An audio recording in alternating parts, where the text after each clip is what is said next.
Hi everyone, you're here sewing with Cody, and this is part 2 working with the number 10 foot. So as always, if you enjoyed the video and learned something new, give it a thumbs up, subscribe to the channel, check out my Instagram page. Now let's take a closer look at part 2 of the number 10 foot. So here we have the number 10D, but everything we talk about here will apply to the number 10 and the number 10C. And remember, the differences between the three is the regular number 10 without any letters is just a 5.5 millimeter stitch width foot. And then the number 10C is a 9 millimeter stitch width foot. It looks almost identical to this, except with the number 10D, you can see we have that cut out in the back, and that means we can use our built-in dual feed, which is great for working with multiple layers of fabric and quilting, which is what we're going to use with it today. So let's put her on, and let's take a closer look at the second part of the number 10 foot and what else we can do with it, because we already saw some of the things in part 1 that we can do with the number 10, but let's see what else we can do, because there's a lot more, and we're still just only going to cover a little bit. So one of my absolute favorite things to do with the number 10 is something we use with it a lot, and that is quilting. We use the number 10D especially because of that dual feed. We use it a lot for quilting. So we use it to stitch in a ditch. Now, one thing you have to know about me is I do not enjoy traditional stitching in the ditch, which is where we're stitching a single straight stitch down the center of this seam, because no matter how hard you try, you're going to still eventually see that stitch every once in a while. It's not always going to be hidden in the ditch. So my philosophy is, let's always see it. Let's do something fun and exciting so we see it the entire time it's on our quilt, the entire stitching. So there is many stitches that look awesome for stitching in the ditch. And most of them are found in your quilting tab or your quilting folder. But the reason we use the number 10, especially the 10D, for this is because when we have a seam, as most of you know, it's a perfect little guide, has a little ridge, because we typically fold our fabric to one side or the other. So it gives that little ridge here, which makes it easy to ride that guide right up against that ridge. So it helps it keep it nice and straight. And using that guide makes all the difference in the world. So let's take a closer look at the screen, and let's look at some stitches that look awesome for quilting. So here we're looking at the screen of a Bernina 770, which would be very similar to most of all the machines, to be honest. But the 770 does have a lot of quilting stitches. So to find these quilting stitches, we see the tabs on the side and the little tab with the little quilt.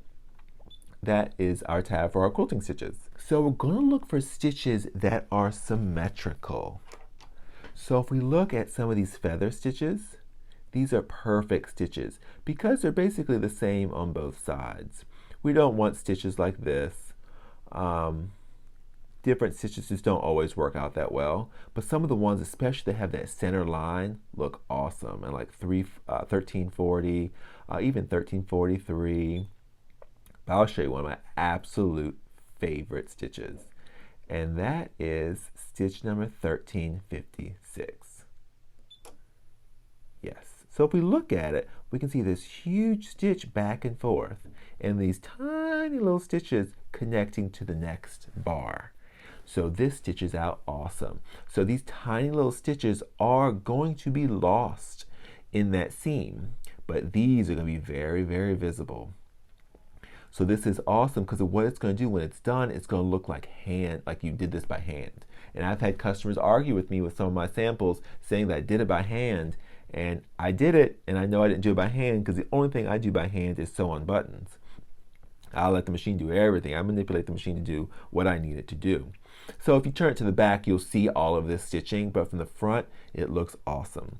So let's take a closer look at the fabric and see how this is actually going to stitch out. But before we do so, there's one thing we always need to remember with the Bernina is we can alter all of our stitches to do whatever we want them to do and to look however we want them to look. So this is a 9mm stitch width, but if we're working with something smaller, because I'll also use this stitch a lot to put on binding, we'll come to our stitch width knob and we'll make that design narrower. And sometimes we could even make it a little bit longer. But one thing we want to pay attention to is we don't want to make it too long, because if we make it too long, that bar can start to separate. And it just doesn't look that great because the stitches aren't on top of each other anymore. But we're going to leave it as the default so you can really see how this stitch is going to look stitched out. So let's take a closer look at our little quilt. So here we have our little quilt, a little sample. So let's do some stitching. So we want to make sure we ride this white fabric where the fold is right up against that guide. And watch how the machine stitches. So once it gets to the bar, it's going to stitch back and forth, back and forth. So what makes this different from other stitches that look similar is it doesn't stitch back to the center. It will only stitch back to the center when it needs to then start coming forward. So see that stitch is really tight in that ditch.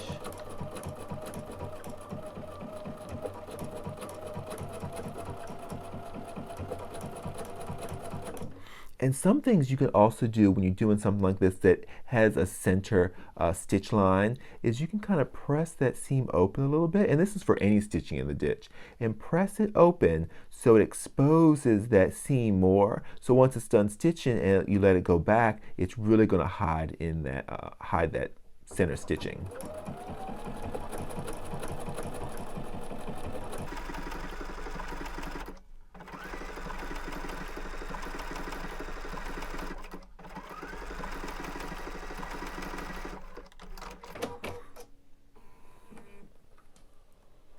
So look how cool that stitching looks. That is it's just one of my absolute favorite stitches.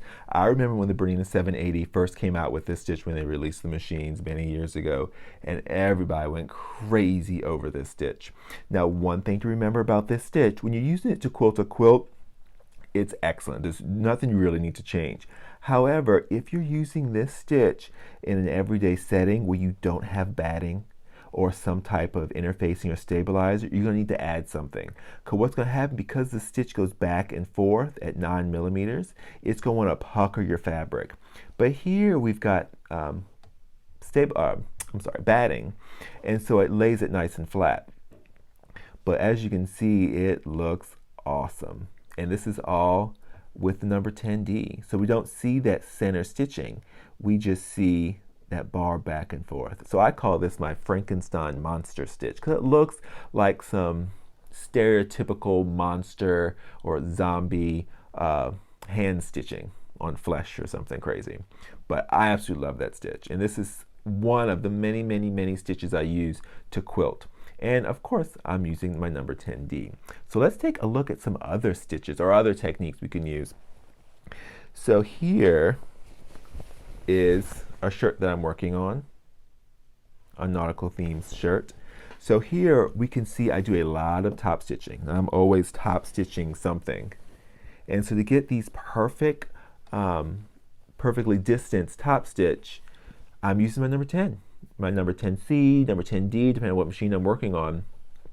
And so we can see here I've got two different seams, or two different stitchings. So clearly I have my fabric facing up and my needle position moved to the left with a straight stitch to come this side. Now to get this one the perfect distance, I'm actually going to flip my fabric over, and I'm going to move depending on which way my fabric's located, I'm going to move my needle over to the right in this instance.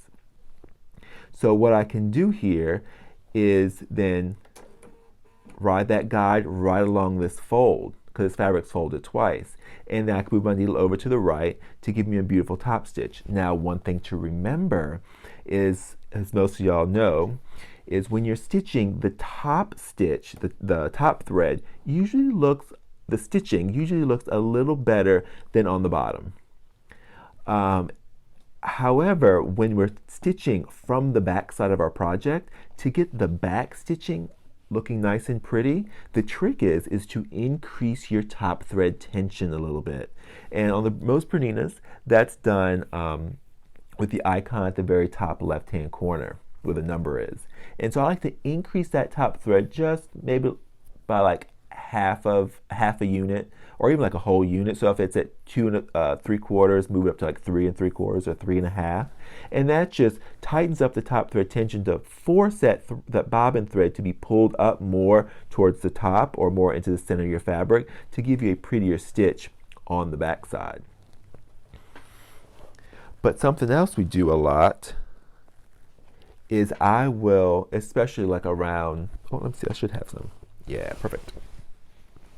So when I'm stitching the shoulder line up here, so it's already sewn on by my regular number 1C or number 1D foot. And when I did my top stitching, I came and stitched it twice, as you can see. So what I did, I moved my needle over 3 spaces, and then I stitched all the way down, and then I came back and moved it 5 spaces. So it looks like I've stitched like a twin needle or on a different type of like a cover stitch machine. So this is what the back looks like, but this is what the top looks like. It really makes it lay nice and flat, and it just gives it more of a tailored look. All of that with the number 10C or D or just regular number 10 foot.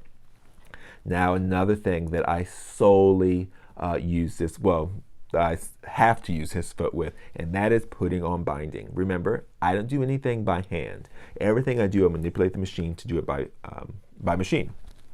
So when I do my binding, I use this foot as well, and it's excellent for doing some, like a blanket stitch, or I'll even manipulate some of the wave stitches to stitch right into that binding. And when doing binding, I like to use invisifil on the top, which is a Wonderfil product, and it's a 100 weight.